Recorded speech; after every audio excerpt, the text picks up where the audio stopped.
আসসালামু আলাইকুম গাইস, তোমরা সকলে কেমন আছো? আশা করি তোমরা সকলে ভালো আছো। আলহামদুলিল্লাহ, তোমাদের আমিও ভালো আছি। তো আজকে আমরা ঘুরতে যাচ্ছি বাইরে। চান রাতে মার্কেটের অবস্থা কীরকম থাকে সেটা তোমাদেরকে দেখাতে যাচ্ছি।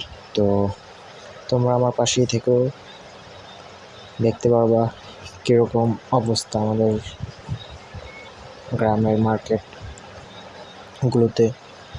প্রচণ্ড ভিড়, এবং বেশিরভাগ ক্ষেত্রে ভিড়টা তখনই থাকে রাত 10টার পর থেকে ভিড়টা বাড়তে শুরু করে। তো গাইস, এখন আমি বাজারে চলে আসলাম। তো এখন দেখব বাজারে কত ভিড় এবং কত বাজার বসছে, তাই আর কি। তো চলো, ঘুরতে ঘুরতে তোমরাও আমার সাথে দেখবে। চলো দেখা যাক কি হয়। এবং এখন ভিড় হয়তো কম, কিন্তু আরও পরে ভিড় হবে আরও বেশি। তো এখন যতটুকু আমি সম্ভব ততটুকু দেখাবো, কারণ এখন তো ভিড় এখন যা দেখা যাচ্ছে আরও পরে আরও বাড়বে ভিড়, কারণ এখনও অনেকেই মার্কেটে, এবং তোমাদেরকে একটু দেখালাম আর কি। তো গাইস, আমাদের শহরটা এবং মার্কেটগুলোতে ভিড় আছে ভালোই মোটামুটি। তো চলো দেখতে থাকি।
তো গাইস, সকলকে ঈদের অনেক অনেক শুভেচ্ছা এবং অভিনন্দন, এবং আম্বা মুবারক অ্যান্ড ঈদ মুবারক সকলকে।